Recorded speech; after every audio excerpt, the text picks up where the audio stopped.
Episode 8, Blood and Mud.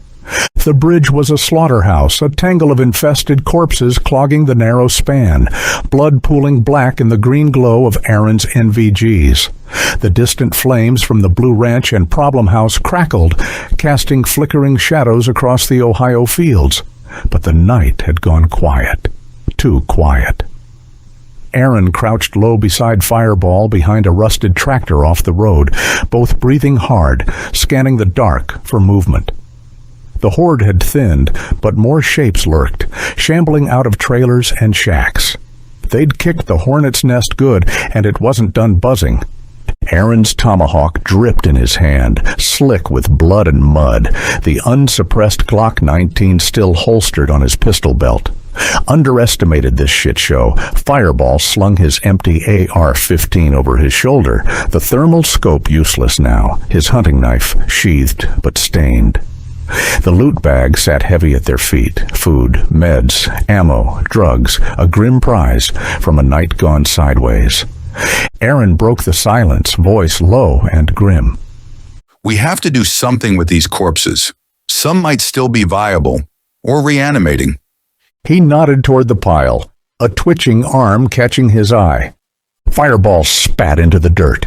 Let's burn the fucking pile. It'll attract the hordes, draw them here, and we can slip off north, away from them. Aaron nodded, jaw tight. Blocks the bridge, too. Sends a message. You'll fucking die coming this way. Covers our exfil. Damn right. Fireball said, a grim smirk tugging his lips. Gas is back at the shithole house. Let's move. They dropped the loot bags and slunk back to the problem house, NVGs picking up its dying fire. The rusted pickup's tank was half full.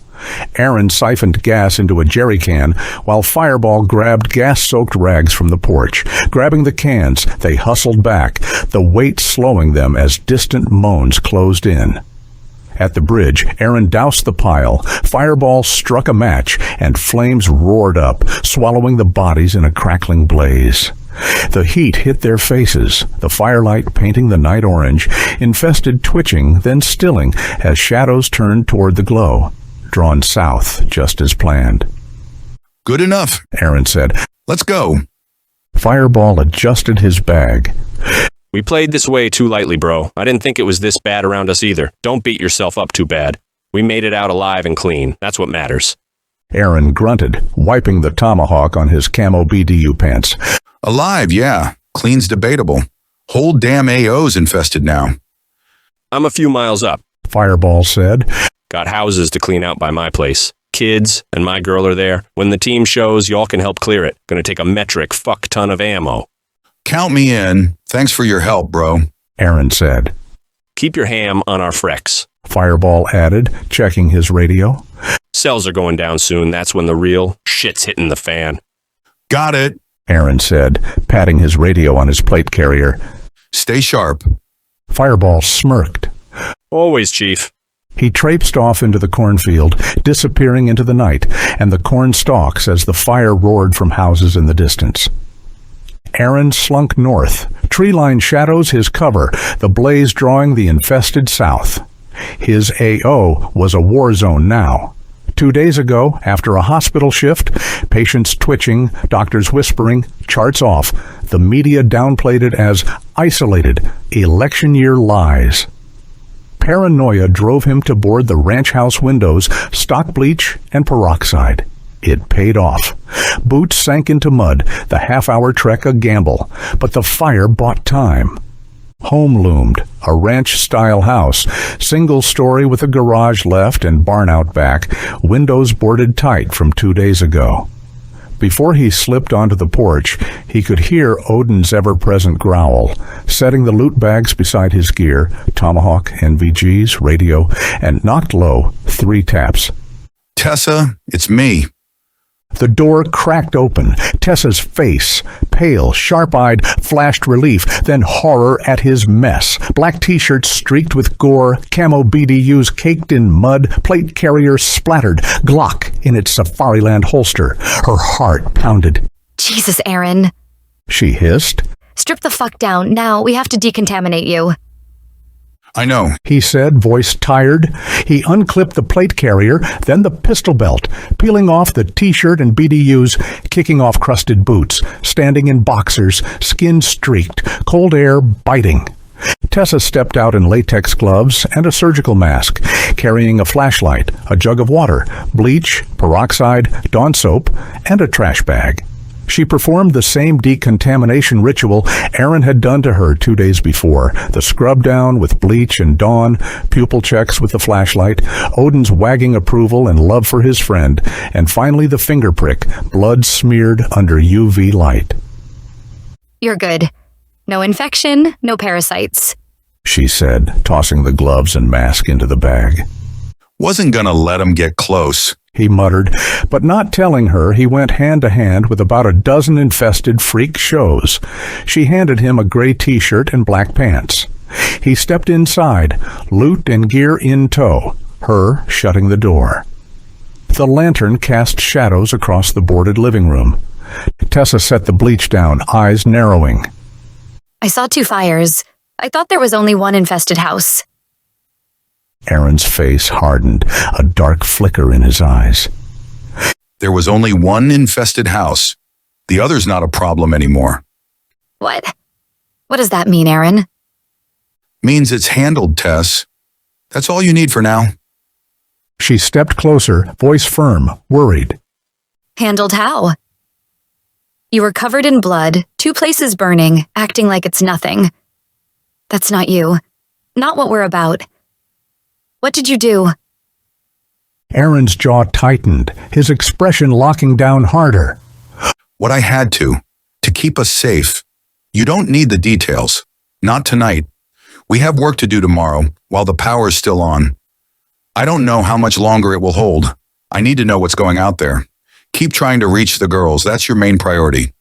He turned toward the kitchen, the tomahawk's blood-streaked edge glinting in the lantern light as he walked away, leaving her standing there, her faith and his path scraping against each other in the silence.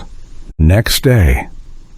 The ranch house stood as a fortress of shadows, the boarded windows blocking out the gray dawn creeping over the Ohio fields.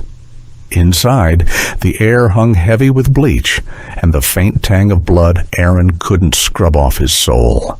He'd collapsed on the couch after decon, gray T-shirt and black pants still on, tomahawk and Glock within reach, sleep claiming him like a fist.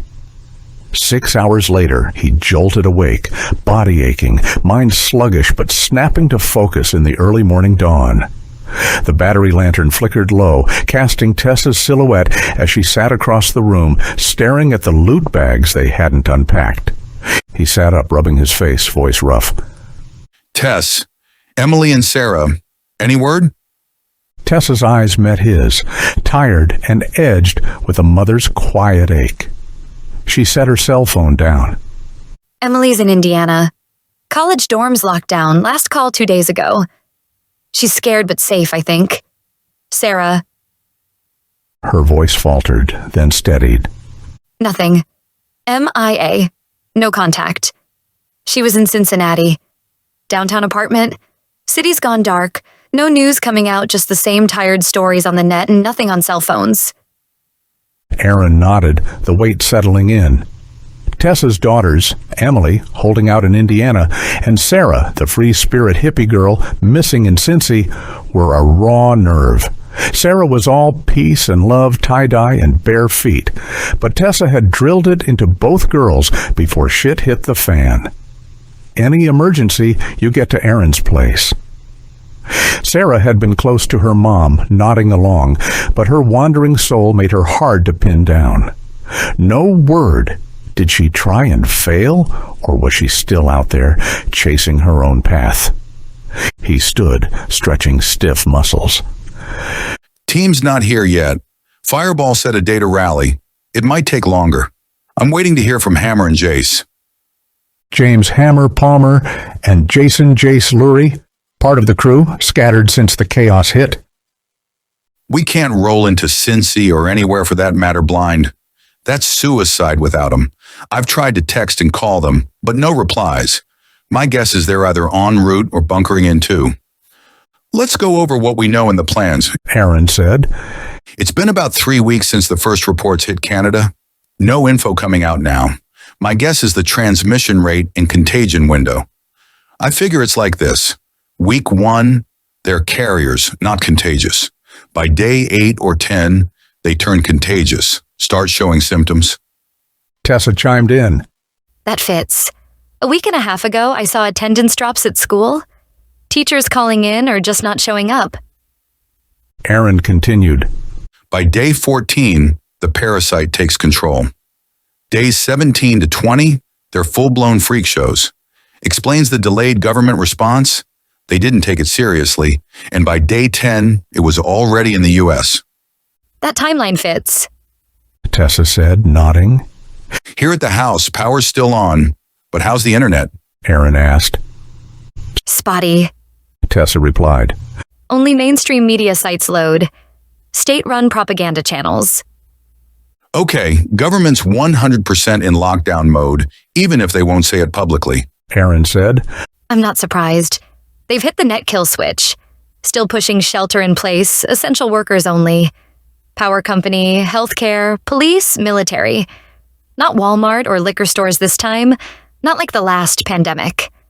They're calling all healthcare and essential workers to report ASAP. For me, hospital's a no-go. Aaron cut in. I'd bet it's swarming. Active infestation by now. Power's holding for now, but who knows how long. I've got a plan. Solar farm a few miles out. I'll steal some 500-watt panels. Strategic transfer of equipment to alternate locations. He said with a dry laugh. Then the cell tower near here. Those have 20 large cap batteries and inverters. Enough to run the house, heat, water pumps, lights, everything. Recon's next. Dollar General. 4 miles out. Far enough on the outskirts I shouldn't hit police or military, if any are left. Just a couple dozen houses nearby. We can start planning to get Sarah, but I can't ask Clint to go. His family needs him. And now that we've seen what we're up against, I won't take you into that either. So we wait for the boys to show up. Tessa exhaled, relief mixing with dread. Good. I'd die for Sarah, but I'm not losing you too. She knows to come here, always has. I told her 100 times, any trouble?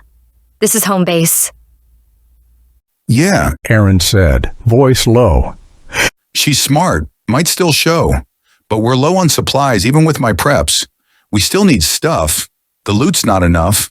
Dollar General's about 4 miles out. We recon it, hope it's still intact. Maybe since it's closer to town, there's still people or cops around. Wishful thinking, most likely. If not, we stock up till the team rolls in. Tessa's eyes narrowed, voice dropping. I'm with you, Aaron. But those fires, the blood, you can't keep shutting me out. He met her gaze, jaw tight, about to reply, when the ham radio crackled to life. Alpha Charlie 5-1, this is Hammer. Do you copy? A stressed voice cut through, repeating, Alpha Charlie 5-1, this is Hammer. Do you copy? Aaron locked eyes with Tessa, lunging for the radio. Hammer, this is Alpha Charlie. I copy. Walk ident. Hammer ident, Charlie Alpha Zulu. Hammer responded, voice taut. Alpha Actual. Aaron said, firm. Sit rep. Hammer inbound, ETA 5 mics. Hammer snapped. I'm not alone. Coming in hot. Hostiles in tow. I repeat, hostiles in tow. Static hissed as the line cut. Aaron dropped the radio, hand sliding to the Glock, eyes hard. Gear up, Tess. Now.